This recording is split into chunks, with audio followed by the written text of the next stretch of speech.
de su viaje a México, él comienza a recibir una nueva información, una información filosófica de nuevo tipo, que es la masonería. Pero dentro de la masonería, escuchamos continuamente, se habla de la luz de Bolívar, la luz de Sandino, pero la luz no es más que el espíritu. Eso es lo que significa la palabra luz. Esta es la bandera del México. Después vamos a hablar de ellos. ¿Qué sucede? Que esta parte relacionada al espíritu del general Sandino fue alimentada inicialmente con esta filosofía de los masones. Pero por considerar que los masones son un grupo muy cerrado, que ellos son como una especie, son una logia, son no se les puede llamar religión, pero sí son un grupo que solo entre ellos estudian y entre ellos manejan estos temas. Lógicamente, la masonería, para que ustedes conozcan los principios básicos, es como si estuviéramos en el ejército, hay diferentes tipos de escalafones. Y su máximo grado, o sea, el general de ejército, viene siendo el grado 33. Ese fue el grado que logró alcanzar el general Sandino. ¿Cuándo se logra el grado 33? ¿O qué significa grado 33? Bueno, me gustaría saber si alguien sabe lo que significa el grado 33. El grado 33 en la masonería es cuando el hombre se libera completamente de todo, digamos, de todas las ataduras relacionadas a la materia y se convierte en vida, en espíritu. ¿Entendieron eso? Cuando el hombre pierde todo interés por lo material y se libera de una manera tal en que él vive, pero en espíritu, aún en el cuerpo humano. Ese es el grado 33 dentro de la masonería. De una manera rápida es que se lo estoy explicando, porque esto tiene muchas más explicaciones, ¿no? Esta filosofía a él le sirvió como base. Cuando él viene a Nicaragua en el año de 1926, él trata de llevar estas ideas filosóficas a la práctica. Es la gran diferencia con todos los teólogos o con todos los filósofos que hay en el mundo, que estudian mucho la filosofía, la discuten, pasan años hablando. Aquí en Nicaragua hay unos maestros de EMECO que tienen 30 años de estarse reuniendo todos los domingos. Es increíble. Yo los conocí el año pasado, y cuando, a partir de este escrito que salió publicado en los periódicos, entonces ellos me llamaron y me dijeron: nosotros somos de EMECO, estamos aquí en Nicaragua, tenemos más de 30 años, y a mí eso lógicamente me conmovió muchísimo, porque EMECO, para mí, EMECO es Sandino, pero solamente que en la práctica, y se lo voy a demostrar cómo y por qué. Porque decir Sandino, el pensamiento de Sandino, son los postulados del EMECO. Y ya que estamos hablando de eso, se los voy a leer para salir de eso.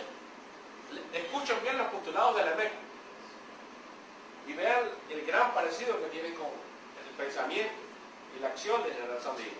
Dice: los postulados del EMECO, que son los que el general Sandino llevó a la práctica, son los siguientes. Bien, la EMECO ya saben lo que es. También hay que comenzar por ahí. ¿Saben lo que significa EMECO para los que no estuvieron ayer? EMECO es Escuela Magnético Espiritual de la Comuna Universal. Esta es una escuela... No, 30 de septiembre. Al revés, no. El 20 de septiembre de 1911. Creada por... su fundador fue Joaquín Trincado Mateus. Él es de origen español, radicado en Argentina. Es un filósofo muy notable de la época, al punto tal que aquí en Nicaragua, en realidad, a veces nosotros, será también por nuestra misma cultura, no tenemos esa información, pero este fue un hombre muy famoso en todo el continente latinoamericano. Él formó una especie como de organización tipo OEA, que se llamaba Unión Hispanoamérica Oceánica, UHAO. Esa fue muy famosa en los años 20. Incluso de los 21 países que componían Latinoamérica, Solo hubo un país que no firmó ese protocolo y fue El Salvador. Todos los demás países firmaron. ¿Qué importancia tiene esto? Que 20 millones de habitantes latinoamericanos firmaron el acta de protocolo donde se constituía la UHAO, la UAO. Que si ustedes van a la internet y ponen UHAO,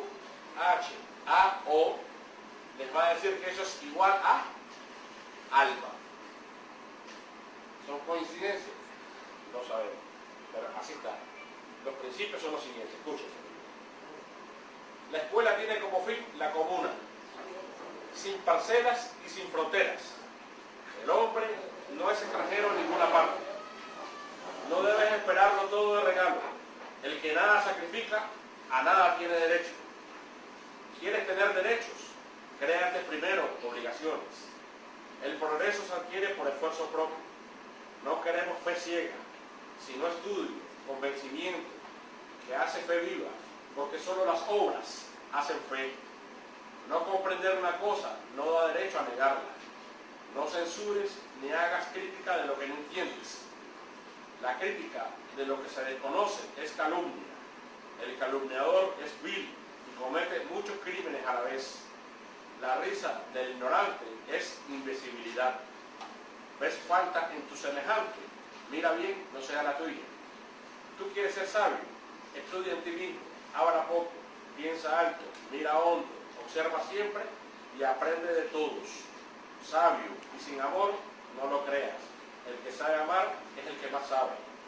El Padre Creador ama a todos por igual. Es el único sabio. Y de sus hijos, los hombres. El que más ama está más cerca de él y lo comprende por el amor. ¿Quieres triunfar, hermano? Hazte ideas propias, conócete en verdad, sé señor de ti mismo y esclavo de tu deber. Tu amor lo medirás por el que le tenga a tu hermano. ¿Te avergüenzas de amarte? Ellos usan, estos son unas palabras que a nosotros nos han metido tanta información que cuando le escuchamos nos suena feo, por lo menos a mí. Y cuando alguien me dice que es espiritista, digo, oh, brujo. ¿Verdad? Igual a ustedes. Pero no. Fíjate que el espiritismo es una cosa y el espiritista es otra cosa. Son dos cosas diferentes. Uno es el que, digamos, yo por eso cuando le puse el nombre, a mí ellos me dijeron, no era conveniente que le pusieras la espiritualidad, bueno, porque cuando se pone espiritualidad se refiere específicamente a el que maneja la magia blanca, la magia negra y ese tipo de macumbas, etc. Mientras que el espiritismo es el estudio de una ciencia, o sea, de una filosofía. Entonces, les explico esto para que ustedes más o menos también vayan sufriendo la misma metamorfosis que yo fui sufriendo, ¿no? Que habían palabras que a mí me chocaban. Y entonces cuando ellos hablaban y decían, bueno, ¿te avergüenzas de llamarte espiritista nacionalista? Como te enseña esta escuela, pues niegas de tu ser. Y no puede ser que no seas. Tienes la luz apagada. Trata de encenderla pronto. En el espiritismo, luz y verdad. ¿Por qué les leo esto? Porque esta es la esencia de la vida del general Sandino. Él, cuando llega a Nicaragua, retomamos el tema, y va para el norte de Nicaragua, él va con un propósito. Esa carta no la traje hoy porque no la encontré, porque son más de 400 documentos. Pero hay una carta donde un periodista le pregunta, ¿y por qué usted vino hasta aquí a pelearse usted de Masaya? Usted le dice, no, porque usted escogió este escenario. Entonces él le dice, porque es exactamente este cuerpo nunca había estado aquí, pero mi espíritu sí.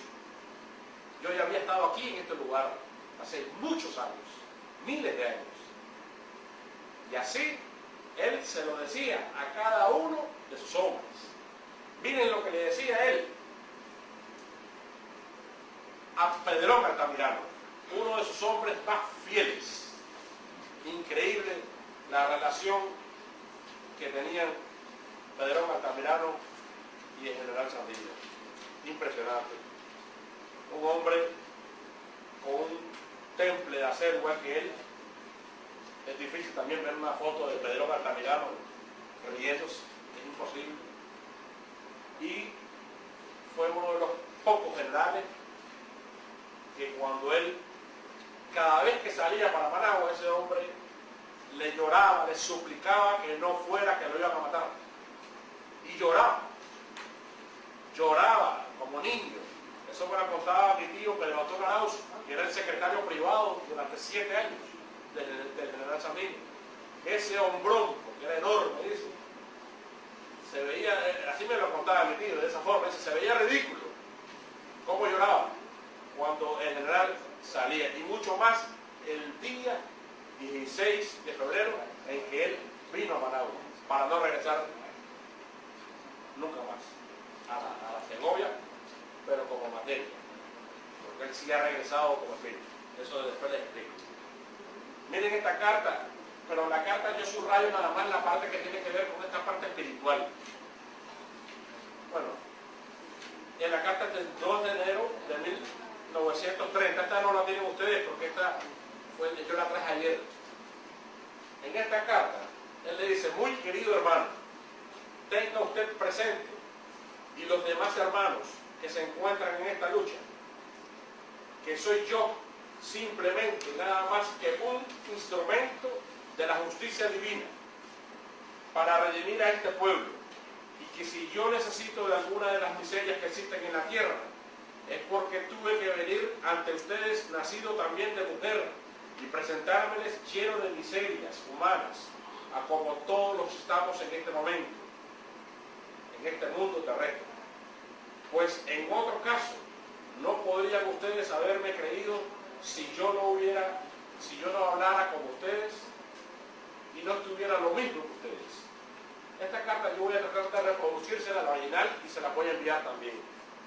Aquí está un concepto filosófico del general Sandino en 1930, donde él está reconociendo a Pedro Altamirano como otro espíritu guerrero. Son 29 espíritus guerreros según la filosofía de Lemeco. Lemeco tiene alrededor de 15 libros. 7 libros fueron los que le mandaron a mi abuelo a México, y él los trajo a Nicaragua, y estos libros son los que él estudió. Y yo tengo los nombres: 5 Amores, El Espiritismo, toda esa cantidad de libros. Él en cada libro, cada vez que iba leyendo, iba haciendo anotaciones. Bueno, y de aquí es de donde él saca estas ideas. Mire esta carta que él le manda a Abraham Rivera, otro general. Abraham Rivera fue el que, cuando él sale para Managua, queda a cargo de la cooperativa Río Coco, la cooperativa de Huilí. Le dice, además de otro texto que le escribe en la carta sobre unas municiones, algo así, dice: de manera muy privada quiero manifestarle a usted de que el mundo completamente, con lente, mi abuelo tenía 38 años y miraba muy bien, increíble esa época. De manera privada quiero manifestarle a usted de que el mundo completamente sujetado está completamente sujetado por una sola ley y un solo principio, y que Eva, Sara, Jacabel, Rebeca, María y otros de los 29 espíritus misioneros que vinieron a regenerar la humanidad terrestre están entre nosotros, dirigidos por sus propios jefes, aunque ellos mismos, por la vanidad de sus carnes, no lo crean, pero sin embargo están entre nosotros.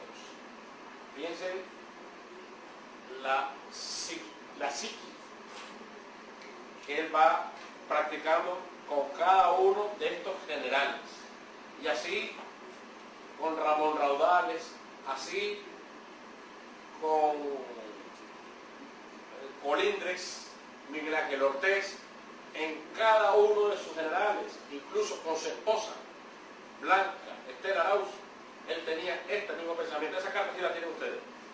Vamos a ver qué número es. Ella muere el 2 de junio de 1933. Entonces, varias personas de la época le mandan condolencias. Y una de estas personas es una señora llamada María Cristina Zapata. El general le escribe una carta el día 10 de junio de 1933, donde dice lo siguiente: con respeto y cariño he recibido sus enérgicas frases de condolencia por la desaparición de mi inolvidable esposa. No obstante el dolor que me embarga en estos momentos, reconozco en sus frases vibraciones de libertad. Me permito exhortar a usted ser siempre la abanderada de los derechos emancipadores de la mujer nicaragüense. Mi esposa pereció, es el número 12, el número 12.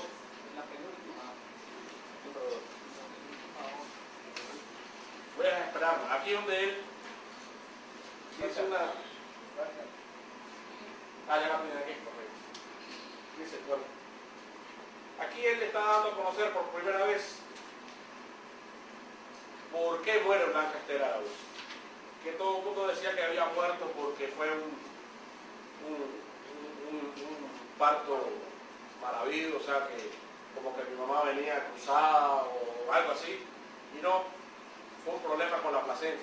Ella no tenía placenta, fíjate, o sea, la tenía, pero la tenía en unas condiciones que no pudo salir. Eso me lo estaban explicando hasta ahora, ¿no?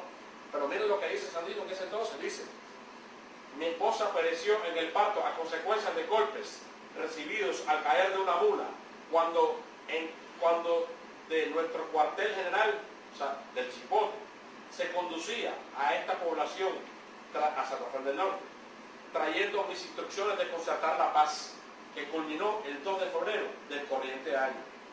Ya habla de mi mamá, nuestra hija Blanca, por ejemplo. Pero esta no es la carta, es otra de las cartas que quiero mencionarles sobre Blanca, sobre la parte espiritual.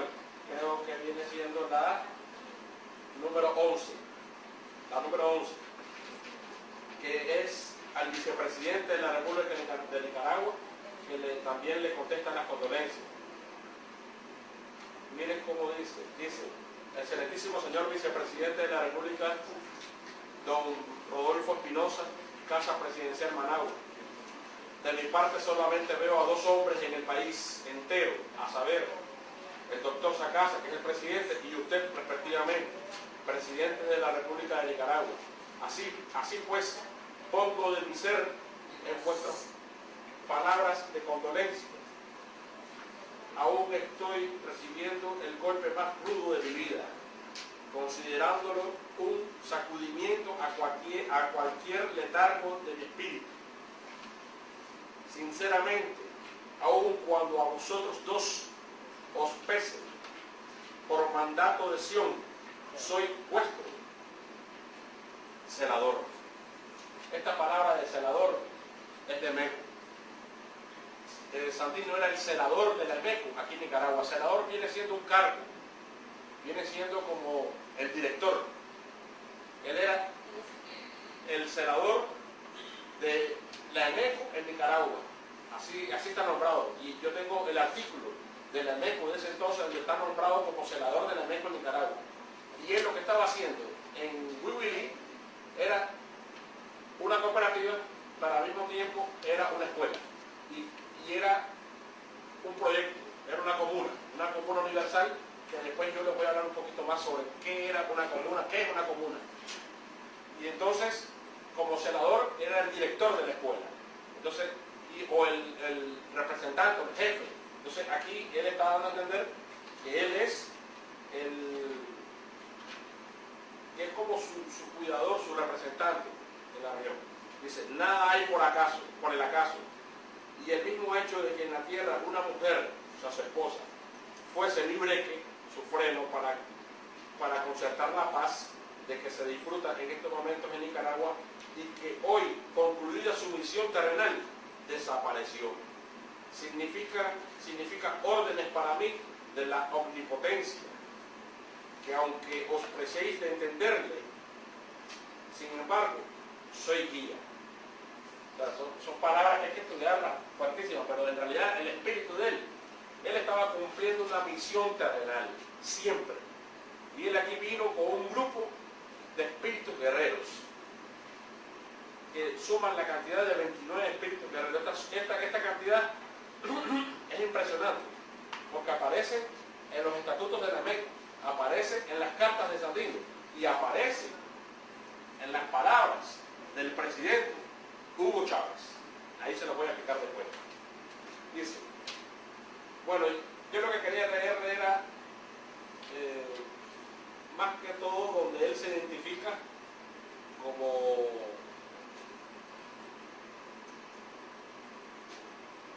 un soldado de Dios aquí en la tierra. Él le llama omnipotencia. Estos son los principios básicos que tenía el general Sandino. Número uno, su convicción de un Dios. Yo ahora en la tarde tenía una plática con uno de los compañeros sobre esta parte filosófica. Nosotros nos llamamos que somos católicos, otros nos llamamos que somos cristianos y creemos que tenemos la razón y decimos que sí, que es de la forma en que nosotros lo conseguimos, ese es el Dios y se acabó. Pero si ustedes van a China, allí hay 1.000 millones de habitantes que dicen lo contrario, que ellos tienen otro Dios y tienen otra filosofía. Y si van a los países árabes, ahí tienen otra filosofía. Y si ustedes hacen un estudio de la tierra, ustedes se dan cuenta que en realidad el porcentaje de población de seres humanos en la tierra, los católicos y los cristianos son minorías. Hay más budistas, hay más musulmanes y otro tipo de religiones más que las católicas y que las cristianas. ¿Qué quiero decirle con eso? Que ese era el concepto que tenía el general Sandino. Entonces él decía, el problema es para mí es identificarme con una religión en específico. No, él sí reconocía que había un Dios, un Padre creador del universo, y a él sí lo amaba y lo demostró hasta lo siguió fielmente, cumplió su misión a cabalidad con su propia vida. Entonces, este es el primer principio básico del general Sandino, el gran amor que él tenía hacia Dios. Número dos, el amor hacia sus padres. Independientemente que su infancia fue muy cruel, porque el padre no lo reconoció hasta el tiempo y lo registró con otros apellidos cambiados completamente y no se hizo cargo de él hasta los 9 años, en que el niño le reclamó y le dijo, si usted es mi padre, ¿por qué usted a mí no me trata igual que a Sócrates, igual que Soy la América, igual que la Asunción, que son hermanos míos también? Entonces la forma que él se le dirigió fue tan impresionante que el hombre lo agarró y se lo llevó para la casa, pero no como un hijo ni adoptivo, sino como un empleado de la casa. Él comía en el comedor, él dormía aparte y era diferenciado. Sócrates, Soy la América y Asunción estudiaron en buenos colegios. Sandino no. Sandino trabajaba. Mientras los hermanitos iban a estudiar, él iba al campo a trabajar. Y eso lo forjó desde temprana edad. Hizo que él trabajara no solamente para su patrón, que era su papá, sino que trabajara para sus hermanos, porque la mamá de él, doña Margarita, tuvo 6 hijos más. Y él era el mayor y eran todos muy pobres. Y él mantuvo a su madre, a sus hermanos, y le administraba las propiedades a su padre. Pero aún así, con todo este dolor que él pasó en su infancia, él siempre lo apreció. Hay un documento que encontramos hace poco que él dice que cuando él tiene sus primeros enfrentamientos en contra del imperialismo norteamericano, el primerito que llegó a la montaña a pedirle, a rogarle que se rindiera fue su papá. Imagínense ustedes. Dice que ve llegar una caballeriza, él reconoce que son sus tropas por la forma en que van vestidos, pero en el centro viene un hombre de gabardina, bien vestido, de azulito celeste, de sombrerito. Dice, ¿quién es? Ah, es mi papá. Y lo saluda, lo abraza. Y el papá llegó específicamente después de haberse reunido con los liberales y con los conservadores que habían firmado el pacto del Espino Negro, con la misión de que se rindiera Sandino. Y esas palabras famosas de Moncada, que cómo le vas a ganar vos al imperio norteamericano si ellos son poderosísimos, él las escuchó también de su papá. Pero esto nunca impidió a que él lo amara, porque él tenía un gran amor hacia su padre, hacia su madre biológica y hacia su madre, su madrastra, Doña América. Fíjense que con Doña América él tenía un trato muy especial, porque las pocas letras que él conoció fue a través de esta señora. Ella, en determinado momento, se dedicó, quizás también por la astucia del niño y la preocupación que quería aprender a leer igual que sus hermanitos, ella le dio algunos libros y le enseñó a leer y a escribir las primeras palabras. Esto también él lo reconoce en otros documentos y también está agradecido a ella. Esta es la segunda base filosófica del pensamiento del general Sandino: el amor hacia sus padres, el respeto. La número 3 es el amor al prójimo, hacia los demás, porque él desde temprana edad él ya reclamaba los derechos de sus hermanos, porque él a todos le llamaba hermanos, a todos.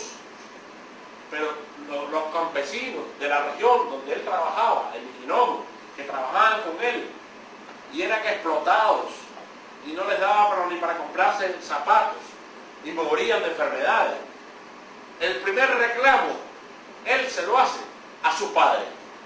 No se lo hace ni a los conservadores, ni a los liberales, ni a los norteamericanos. Se lo hace a su padre. Le dice: papá o padre, porque él le llamaba padre. ¿Y usted por qué explota de esa manera a nuestros hermanos? O sea, ¿por qué les paga tan poco? ¿Por qué usted actúa de esa forma con ellos? Y el padre, la explicación que le da en ese momento es: hijo, si yo no hago eso, si yo no los exploto, entonces yo me convierto en un pobretón igual que ellos. Y vendrá otro y me explotará a mí. Entonces, antes de que venga otro a explotarme a mí, yo exploto a él. Esa fue la lógica que usó el padre a la pregunta que le hizo Sandino. Todas estas inquietudes, lógicamente, siempre le fueron chocando y le fueron armando lo que se conoció después como su espíritu o su filosofía, su pensamiento. Que la diferencia que yo les explicaba de los hermanos de Meku y de otra filosofía es que él estos principios los supo llevar a la práctica. Esa es la gran diferencia. Que él, cada uno de estos principios donde dice de que vivamos todos como hermanos, que no existan parcelas, que no existan fronteras, que todos nos consideremos, que no nos consideremos extranjeros en ninguna parte. Eso es lo que él comenzó a hacer en Huibilí, en una comunidad. Ahí nosotros tenemos incluso las extensiones de tierra, porque eso se hizo una escritura. Y el presidente de esa casa estaba tan impresionado por el proyecto de Sandino que hasta les estaba ayudando. Le ayudaba, le daba maquinaria, le pasaba algunos equipos del gobierno para trabajar, etc. Especialistas. Y entonces,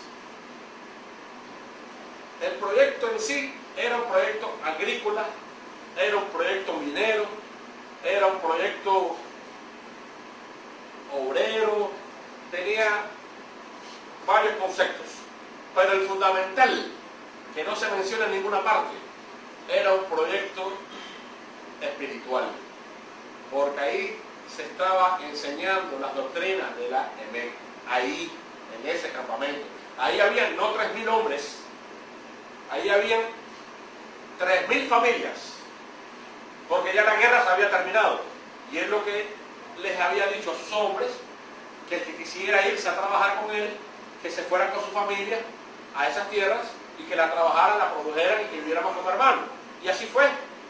Fue tan productivo que en el transcurso de un año, él, cuando lo asesinan, le roban 680 onzas de oro, que yo ayer les saqué la cuenta de lo que valdría ese oro en la actualidad. Solo el que le quitaron en la casa de Sofonía Zapatera, estamos hablando casi de $1 millón. En el trayecto de un año, más otras cantidades que él ya había comercializado para el mismo mantenimiento de ese grupo. Quien en realidad funda esta escuela en las riberas del río Coco, es Blanca Arauz. Blanca Arauz, si ustedes la ven en las fotos, ustedes notarán que siempre está con un libro en la mano, siempre. Y esos libros no son por casualidad. Ese libro nosotros lo tenemos, se llama Cinco Amores. Ese libro es la parte de la filosofía de esta escuela. En esta foto y en la otra foto y en otras fotos siempre sale leyendo un libro. Y no son libros de novela, no son otro tipo de literatura. Es una literatura que tiene que ver mucho con el espíritu, tiene que ver con la alimentación del espíritu, con la filosofía, con el pensamiento. Ella era la que estudiaba este tipo de literatura. Ella tenía más tiempo porque mi abuelo se dedicaba, lógicamente, a dirigir los combates, porque esto era en medio de los combates. Estos estudios se hacían en medio de los combates, incluso durante la campaña guerrillera del general Sandino se trabajó en actividades agrícolas y de minería, y de esta forma ellos también compraban avituallamiento para mantener su tropa. Esto es importante conocerlo porque ella era la persona detrás del gran hombre que lo alimentaba espiritualmente. Muy parecido, ¿verdad? Cualquier coincidencia puede ser, como dicen, pura casualidad, como es hoy en día el presidente y doña Rosario. Bien. Resulta que en esta escuela ellos no solamente enseñaban a leer, a escribir y trabajaban la tierra, sino que se construyeron también casas higiénicas, humildes, pero por primera vez se comenzaba a realizar este sueño del general Sandino, que era construir una sociedad más justa para su pueblo, para sus hermanos. ¿Qué sucede? La diferencia, les explico, es que él llevó esta teoría a la práctica y la estaba implementando correctamente, al punto que sí fue en realidad el principal motivo por el cual lo mandaron a matar, porque esto era una mala señal para el sistema capitalista.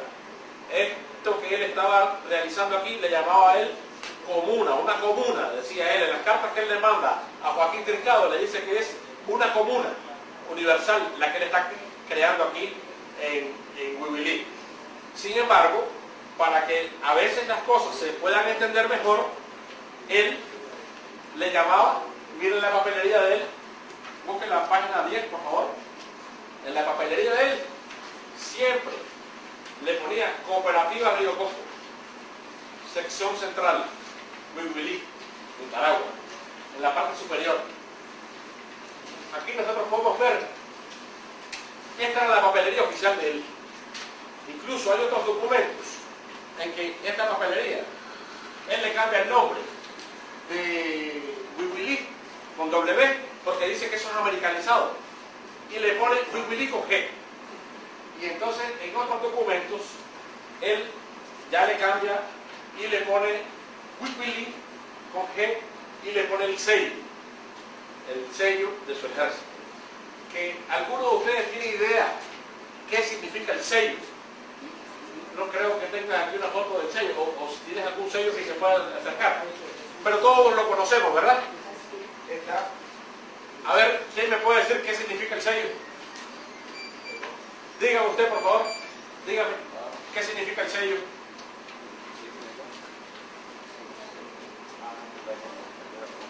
¿Lo conoce? Dígame usted. No, yo lo que no sé si será exactamente lo que usted ha encontrado. El sello, cuando enviaron unos marines que habían participado en el apaciguamiento de un movimiento similar en México. Entonces mandaron a unos sanguinarios que para intimidar cortaban la cabeza. Entonces así vinieron y ellos juraban que iban a intimidar al ejército defensor de la soberanía nacional, cortándole la cabeza a lo que fuese capturando. Sin embargo, nuestro general devuelve esa estrategia y él empieza a cortar la cabeza a todos los marines que encontraba, y en el sello está uno de nuestros soldados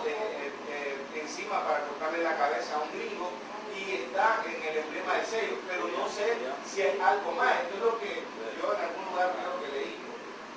Actualmente se está haciendo un estudio sobre esto en realidad, porque hay varias hipótesis, esa es una. Hay otros que le han dado un origen tipo griego, pero el que nosotros hemos encontrado tiene que ver mucho con San Miguel de Arcángel, que es el gringo, está representado por el diablo, y el campesino nicaragüense son los ángeles, son los espíritus guerreros que están matando al diablo. Pero esto se está haciendo el estudio, solamente les quería hacer ese comentario para que también le pongamos un poco de mente, porque esos son estudios que se hacen, ¿no? Y todavía no hay nada verídico porque no hay un documento donde él diga, como si tengo otro documento sobre la bandera, qué significa el rojo y qué significa el negro, yo lo tengo, y se lo voy a leer después. Entonces, en toda esta parte práctica, digamos, porque esta es la práctica de esa filosofía, que él la llevó a efecto, nosotros podemos ver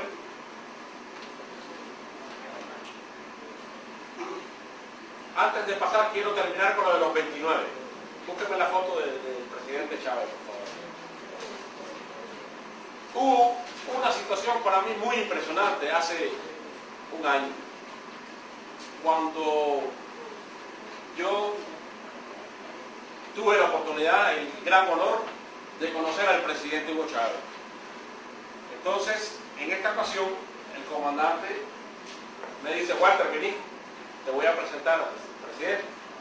Entonces viene el presidente y me abraza, porque en realidad es este el momento. Él me comienza a decir cosas que yo nunca las hubiera esperado. Él me dice, Walter, vos sabés que yo fui criado por mi abuelito, y que mi abuelito, pero desde que yo soy niño, siempre me habló de tu abuelito, y él me decía que tu abuelito era uno de los 29 espíritus guerreros que vinieron a la tierra a liberarnos. El presidente Chávez diciéndome eso a mí. Y yo digo, qué casualidad que me habla de los 29, que es uno de los 29 y que es un guerrero, y que eso es lo que le decía su abuelito. Entonces son cosas impresionantes. Podemos ver la bandera, pueden buscar la bandera de México. Esto yo se los doy a ustedes como información, que esto lógicamente a veces no se puede estar promulgando o diciendo mucho porque puede crear alguna situación incómoda. Pero tal y como lo decía el general Sandino, siempre tenemos que decir la verdad. Esa es nuestra principal arma, la verdad. Entonces, miren los colores. Quizás aquí no están tan claros los colores, pero esos colores son muy parecidos a los que habían allá afuera ayer, ¿verdad? Solo que le hicieron falta más cintas, le hicieron falta la blanca, le hicieron falta la roja y algunas otras por ahí. Son 7 colores. Estos colores cada uno tiene un significado dentro del EMEC. Eso significa el arco iris y es la base de todas las banderas. Aquí están recogidos los colores de todas las banderas del mundo. ¿Qué es lo que quería representar en México con esta bandera? Que esta es la bandera universal. Esta es la bandera de todas las naciones. Entonces, otra casualidad, cuando nosotros vamos a los actos nuestros, en la Plaza de la Revolución, en Cocotá, en cualquier parte, siempre vemos que está la efigie de mi abuelo. ¿Sí o no? ¿Nunca se han fijado? Siempre, en todos los actos del comandante, está la efigie del general Augusto César Sandino a la izquierda. Y de la efigie, o de la silueta del general Sandino, sale una cinta y va hasta la tribuna. Fíjense qué colores tiene la cinta. Eso es para, como dicen, lo dejo para la tarea de la casa la próxima vez. Esto es bueno que lo conozcan, solo como información, porque es una realidad que la estamos viendo, la estamos viviendo, y es bueno conocerla. Porque, ¿qué nos quiere decir eso? Que esta revolución está basada en los mismos principios que el general Sandino, por lo menos la filosofía del general. Eso es importantísimo. reconocerlo. Porque nosotros, ¿cuál es nuestra tarea? ¿Qué es lo que nosotros pretendemos con este tipo de conversación? Lo que pretendemos es dar a conocer en realidad el verdadero pensamiento del general Sandino, que se ha distorsionado por completo. A mi abuelo se le ha dicho que era, bueno, masón, marxista-leninista, se le ha dicho que yoga, espiritista. Yo creo que todos los conceptos que existen sobre un ser humano se los han dado al general Sandino. Pero eso es imposible. Él tiene que tener una definición, tiene que tener un solo perfil. Entonces, el problema que nos puede llevar a esto es que nos podemos equivocar y podemos estar creando una imagen distorsionada de Sandino y podríamos equivocar a las futuras generaciones. Entonces, mañana va a venir un niño y va a decir, yo quiero ser como Sandino, pero Sandino cortaba la cabeza. Y eso no es cierto. ¿Verdad? O sea, ¿por qué se dio el corte de chaleco? No fueron las tropas del general Sandino, porque Sandino nunca lo hizo. No fueron las tropas del general Sandino las primeras que comenzaron a hacer eso. Fue el Coro de Ángeles. Fue Miguel Ángel Ortiz. ¿Pero por qué? En respuesta precisamente a lo que les hacían a ellos los yanquis. Los primeritos que hicieron el corte de chaleco en este país, que lo traían de México y de otros países, fueron los gringos.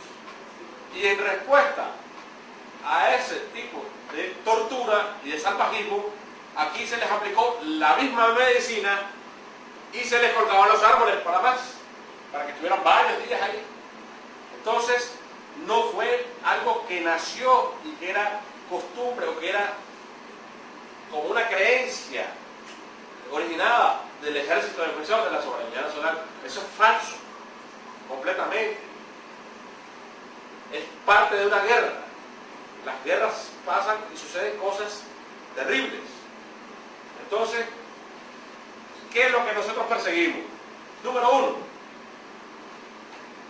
que nosotros demos a conocer estas verdades y que nuestras futuras generaciones tengan un verdadero concepto de Sandino y conozcan en realidad quién era Sandino, para que resulten nuevos Sandinos, pero verdaderos. Porque de lo contrario, vamos a estar creando Sandinos torcidos, y ya lo hemos tenido. Tenemos en la actualidad un montón de personas que dicen ser sandinistas y hacen cosas increíbles. Salían con los enemigos nuestros tradicionales para un capricho o un oportunismo o algo muy personal.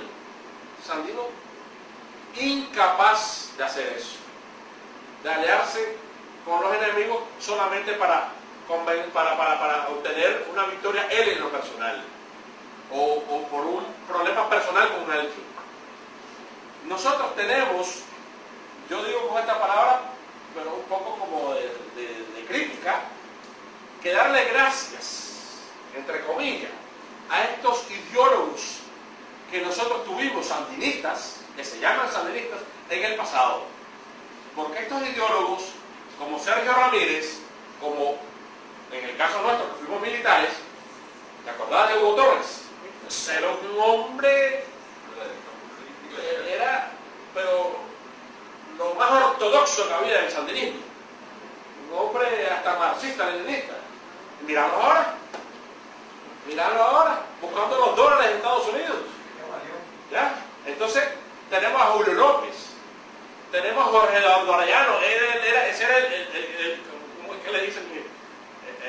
El maceta, ¿no? El cerebro de la intelectualidad sandinista. Él era el director del Instituto del Estudio del Sandinismo, imagínense, de la esencia de Sandino. Ese era el hombre que la manipulaba. Él y Sergio Ramírez decían, esto sí lo publicamos y saquemos millones, y esto no lo publicamos. Entonces, gracias a esos personajes, nosotros tenemos hoy en día una confusión tremenda. ¿Ya?